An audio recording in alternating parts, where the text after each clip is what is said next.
سلام و خسته نباشید بینندگان عزیز ما در کلاس زبان و ادبیات فارسی. خیلی خوش آمدید. بنده معصوم رضا هستم از دانشگاه زبان خواجه معین الدین چشتی لکھنؤ. امروز ما در مورد شیرینی زبان فارسی خواهیم حرف میزنیم و لا جرم باید که از کلام حافظ شیرازی چیزی پیش شما عرضه میکنیم. بینندگان عزیز و شنوندگان عزیز ما، چون اکثر در کلاس های قبلی گفتیم که فارسی بلد نیستن یا کم فارسی بفهمن و به خصوص دانشجویان عزیز که مطلوب و مقصود ما این هست که به این کلاس ها از طریق این کلاس ها به دانشجویان عزیز ما سودی برسانیم. لذا بنده در کلاس های قبلی و در کلاس های همین الان و کلاس های بعدی هم به زبان فارسی مطالبی را میگوییم تا بچه ها بفهمند. در این کلاس ما یہ غزل حافظ شیرازی را برای شما میخوانیم و ترجمه و شرح مختصری برای آن شعرها میگوییم. میں معصوم رضا آپ کی خدمت میں حافظ شیرازی کی ایک غزل لے کر آج کے اس کلاس میں اس درس میں حاضر ہوا ہوں. دیوان حافظ کا نام جو بھی فارسی زبان اور ادبیات سے تھوڑی بہت بھی شبہت رکھتے ہیں وہ جانتے ہیں کہ حافظ شیرازی کا مقام، حافظ شیرازی کی منزلت ادبیات فارسی میں کیا ہے.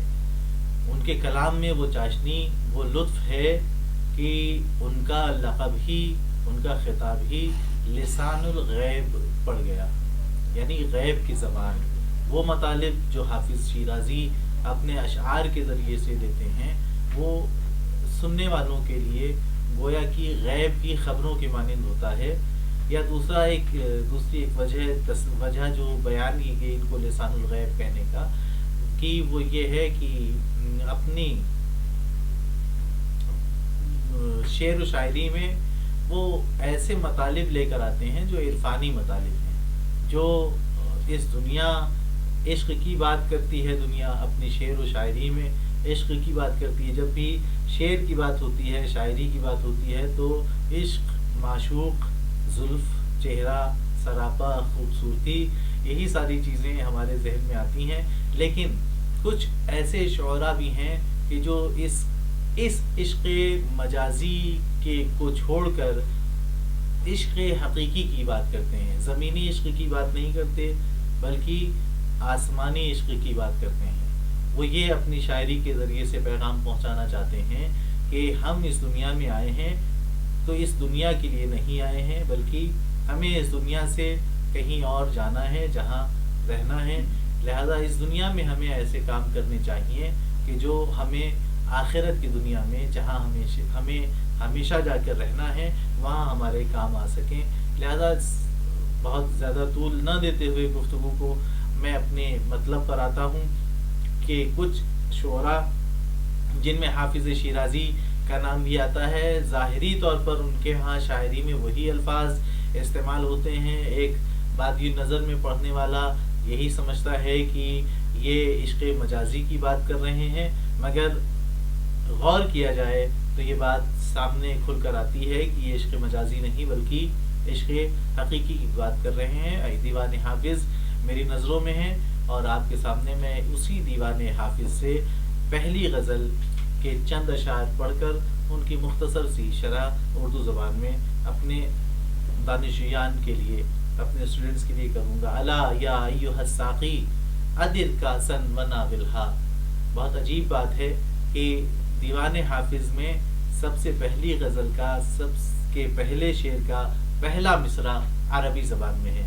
اس بات کی دلیل ہے کہ حافظ یوں تو شاعر فارسی زبان کے ہیں لیکن اپنے ہی دیوان میں، اپنی کلام میں دیوان کا پہلے غزل کے پہلے شعر کو عربی مصرے سے شروع کر کے انہوں نے یہ بتانا چاہا ہے کہ وہ صرف عربی نہیں فارسی نہیں جانتے بلکہ ان کو عربی پر بھی دسترس ہے۔ محققین کے نظریات اس سلسلے میں الگ الگ ہیں۔ وہ یہ کہتے ہیں کہ یہ شعر جو حافظ شیرازی نے اپنے دیوان میں رکھا ہے خود ان کا نہیں ہے، بلکہ کسی پہلے کے شاعر کا شعر کا ایک مصرع ہے۔ اور اس کے بارے میں جو محققین پژوہش گران تحقیق کرنے والے ہیں وہ ان میں دو طبقے ہیں۔ ایک طبقہ یہ کہتا ہے کہ یہ شعر جو شروع کیا ہے جس سے حافظ شیرازی نے اپنی پہلی غزل کو وہ یزید ابن معاویہ کے کلام سے لیا ہے، لیکن ابھی حال کے جو محققین اس ایران کے اور دنیا کے گوشہ و کنار میں ہیں جو حافظ وجوہی پر کام کر رہے ہیں، انہوں نے اس بات کو ثابت کرنے کی کوشش کی ہے کہ یہ یزید ابن معاویہ کا شعر نہیں بلکہ کسی اور کا شعر ہے یا خود حافظ کا شعر ہے۔ میں پھر سے شعر پڑھتا ہوں۔ الا یا ایھا الساقی ادر کاسن وناولھا۔ الا حرف تنبیہ ہے، کسی کو متنبہ کرنے کے لیے، متوجہ کرنے کے لیے استعمال کیا جاتا ہے کہ آگاہ ہو جاؤ اے ساقی، ایھا الساقی ادر کاسن۔ کاس کہتے ہیں پیالے کو جس میں کوئی چیز پی جاتی ہے۔ ادر کاسن وناولھا، پیالہ لے آؤ اور شراب دو۔ کی عشق آسان نمود اول ولی افتاد مشکل ہا۔ یہاں سے شراب مانگی، پی لی، کیوں؟ کیونکہ عشق آسان نمود اول، عشق پہلے آسان لگا، ابتدائی منزل میں عشق آسان لگا، ولی افتاد مشکل ہا، لیکن بعد میں مشکلیں پڑ گئیں۔ تو اگر ہم اسے دنیا کے عشق کی زاویے سے دیکھیں تو اس میں بھی یہی چیز ہوتی ہے کہ ابتدا میں عشق بہت آسان ہوتا ہے، بہت لذت بخش، بہت فرحت بخش ہوتا ہے، لیکن بعد میں یہ مشکلیں کھڑی کر دیتا ہے، ہمیں ہمارے لیے مشکلوں سے دوچار کرتا ہے ہم کو۔ لیکن یہاں پر عشق مجازی کی بات نہیں ہو رہی ہے، عشق حقیقی کی بات ہو رہی ہے کہ اگر واقعی آپ کے اندر عشق حقیقی ہے تو ابتدا میں تو آپ بہت آسانی سے قدم سنجی کر لیں گے، قدم رنجی کر لیں گے، آگے بڑھ جائیں گے، لیکن جیسے جیسے آگے بڑھتے جائیں گے سالک راہ عشق حقیقی بنتے جائیں گے، آپ کے لیے دشواریاں مشکلیں بڑھتی چلی جائیں گی۔ آگے کہتے ہیں کہ بے میں سجاد رنگین کون گرد پھیرے مغاں گوید۔ اگر تمہارا پیر، تمہارا راہبر، تمہارا عاشق تم سے یہ کہے کہ شراب سے سجادے کو رنگین کر دو، سجادہ یعنی جا نماز، وہ جگہ جہاں پر ہم نماز پڑھتے ہیں۔ اگر دیکھیں عشق کے کچھ تقاضے ہوتے ہیں، محبت کے کچھ تقاضے ہوتے ہیں، اس کی طرف اشارہ کر رہے ہیں حافظ شیرازی۔ جا نماز اور شراب کبھی تصور میں بھی ہم نہیں لا سکتے کہ جہاں نماز پڑھی جاتی ہو وہاں ہم شراب لے کر آئیں، لیکن حافظ شیرازی کہتے ہیں کہ بے میں سجادے رنگین کون، سجادے کو، جا نماز کو، مصلے کو شراب سے رنگین کر دو۔ گرد پیر مغاں گوید، اگر تمہارا پیر، تمہارا مرشد، تمہارا رہبر، تمہارا عاشق تم سے کہہ رہا ہے، یعنی یہ کہنے کا مقصد یہ ہے کہ جب ہم عشق کی منزلوں میں ہوتے ہیں تو ہماری عشق حقیقی اور واقعی وہ عشق ہے کہ جہاں پر ہماری اور ہماری خواہشات کی کوئی حیثیت نہ ہو۔ حقیقی معشوق وہی ہے کہ جو ہر وقت اپنے عاشق کی خوشی، اس کی خوشحالی پر نظر رکھتا ہو۔ اگر وہ کہے کہ تم سجادے کو، جا نماز کو شراب سے رنگین کر دو تو اس میں بھی کچھ مذائقہ نہ کرے، یعنی جیسا عاشق کہے معشوق کو ویسا کرنا چاہیے، جیسا معشوق کہے عاشق کو ویسا کرنا چاہیے۔ کہ سالک بھی خبر نبوت زراہ و رسم منزل ہا، کیوں؟ منزل تک پہنچنے کے لیے جن طور و طریقے سے، جن راہ و رسم سے گزرنا ہوتا ہے، منزل پر کی طرف گامزن ہونے والے سالک کو ان سے بے خبر نہیں ہونا چاہیے۔ اگر پیر اور مرشد کسی کو بنایا ہے اور کسی کو فالو کرنے کا ارادہ کیا ہے تو اس پر بھروسہ رکھنا چاہیے، اور جس طرح سے وہ کہے اس طرح سے اس کی بات کو ماننا چاہیے، تبھی ایک انسان اپنی منزل مقصود تک پہنچ سکتا ہے۔ اگر ہم اس کو اپنی کلاس میں بھی اپلائی کرنا چاہیں اس شعر کے مطلب کو، مفہوم کو، تو لاگو کیا جا سکتا ہے کہ ایک ٹیچر، ایک استاد جس طرح سے بچوں کی تربیت کرتا ہے، اگر بچے اپنے استاد پر بھروسہ کریں اور اس کے بتائے ہوئے طریقے سے اسٹڈی کریں تو اپنے امتحانات کے علاوہ دنیا کی ترقی کی منزلوں کی طرف گامزن ہو سکتے ہیں۔ لیکن ہم دیکھتے ہیں کہ اپنی کلاس میں ہی کچھ بچے ایسے ہوتے ہیں کہ جو ٹیچرز کے انسٹرکشنز کو پوری طرح سے فالو نہیں کرتے، اور آخر میں نتیجہ یہ ہوتا ہے کہ ان کے مارکس کم آتے ہیں۔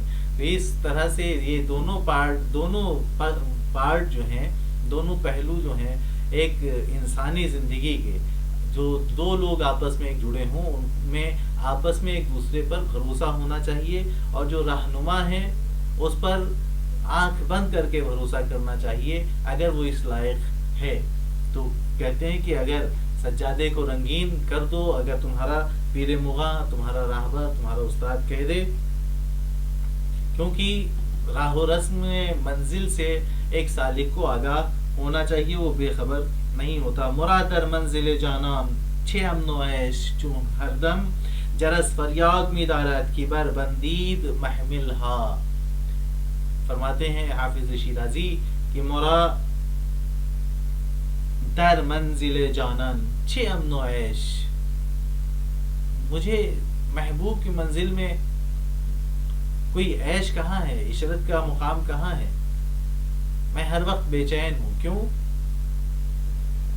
کیونکہ ابھی میں آج اپنے معشوق سے ملا نہیں ہوں، اپنے محبوب سے ملا نہیں ہوں، میں تو اس کا منتظر ہوں۔ چون ہر دم جرس فریاد می دارد، جرس یعنی نقار، باجا، اعلان کرنے کی چیز، گھنٹی، الارم، جو بھی آپ کہہ لیں، جرس فریاد می دارد، جرس چیخ چیخ کر، پکار پکار کر کہہ رہا ہے کہ بر بندید محمل ہا، اپنی محمل کو تیار کر لو، اپنی محمل کو کس لو، یعنی سفر کے لیے آمادہ رہو۔ یہ شعر بھی اس بات کی طرف اشارہ کر رہا ہے کہ حافظ یہ بتانا چاہتے ہیں کہ ہم اس دنیا میں ہمیشہ کے لیے رہنے کے لیے نہیں آئے ہیں، ہمیں اس دنیا کے اور دنیا کی چیزوں سے اپنے دل کو لگا کر ہمیشہ کے رہنے کے خواب اس دنیا میں نہیں بنانا ہے، کیونکہ ہر آنے والا ایک ہر لمحہ ہمارے کانوں میں یہ بات پھونک کر جاتا ہے کہ اپنی محمل کو کس لو، کبھی بھی تمہاری باری آ سکتی ہے اور تم کو اس دنیا سے کوچ کرنا پڑ سکتا ہے۔ حضوری گر ہمی خواہی ازو غائب مشو حافظ، متا ما تن و من نحوتہوا دعی دنیا و امہلہا۔ کہتے ہیں کہ اگر حافظ شیرازی، اگر تم اپنے محبوب کے سامنے حاضر ہونا چاہتے ہو تو اس سے غائب نہ رہو، اس سے غافل نہ رہو، اس لیے کہ جب تم اس کی طرف قدم بڑھا رہے ہو تو اس دنیا کو اور اس دنیا کی پریشانیوں کو، اس دنیا کی فکروں کو چھوڑ دینا ہی تمہارے لیے مفید ہے۔ یہ چند اشعار میں نے حافظ شیرازی کی غزل سے آپ کے سامنے پیش کیے۔ آگے کی کلاس میں انشاءاللہ ہم حافظ شیرازی اور ان کے جیسے ہی دوسرے فارسی کے شیرین سخن شعراء کے کلام کو لے کر آپ کے سامنے آئیں گے، ان کی غزل پڑھیں گے، اس کی تھوڑی سی شرح کریں گے۔ تب تک کے لیے خدا حافظ، شکریہ۔